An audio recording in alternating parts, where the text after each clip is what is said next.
The net is controlled by a variety of entities. The most obvious is your internet service provider, and they control traffic according to their own acceptable use policies. But as far as ownership of the net, a lot of that belongs to governments who control the entire communications infrastructure in a given country.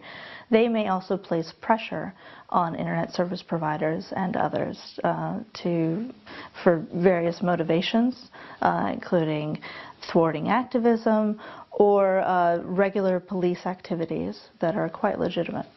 Because the government not only censors the cyberspace, but also tries to penetrate to users' personal information. So it's very important for the users on the ground to protect their privacy, to be anonymous on internet.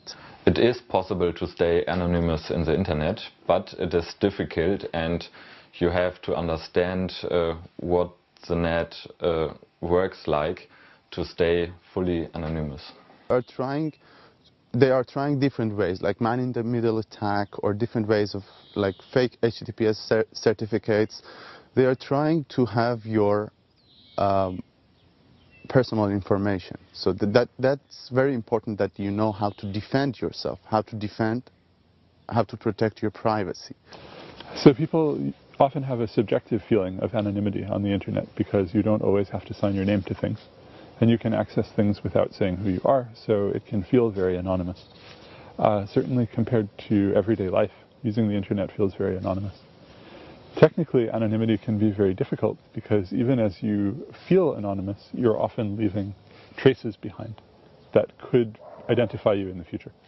There are lots of tools, you just need to have the knowledge to get advantage of it.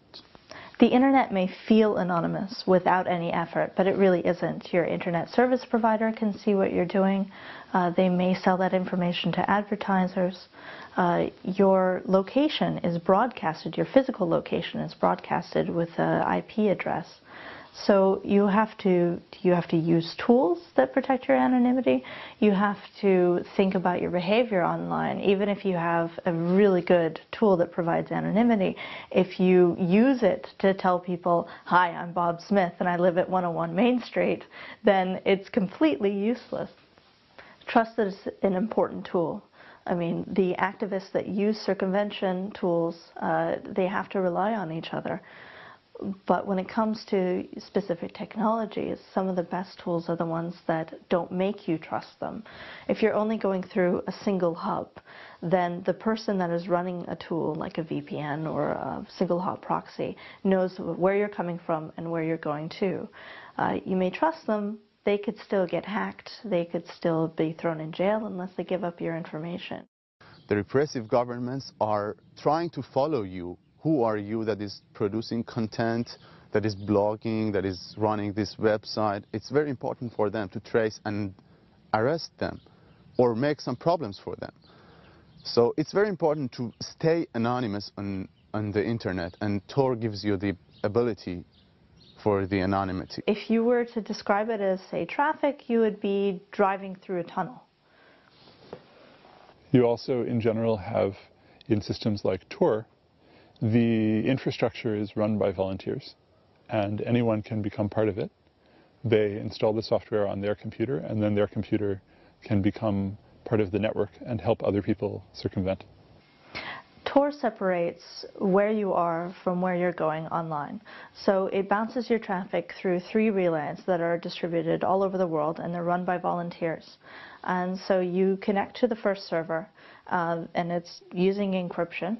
And so it sees an encrypted connection, and then it connects to the middle node. And so the middle node only sees that you're coming from the first node, and then you go to the third node. And so the third node only sees the second node and where you're going. And so that's one piece of the puzzle. You also need to use end-to-end encryption, which scrambles the content of your messages so that even that end node doesn't see what you're doing. So the Tor people are always recruiting and always spreading the word that if you have a computer and you want to be part of the Tor network, you can become part of the Tor network as a volunteer.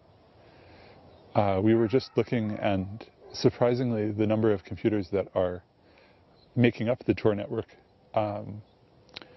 seems to be only 1,000 or a few thousand out of all of the billions of computers in the world.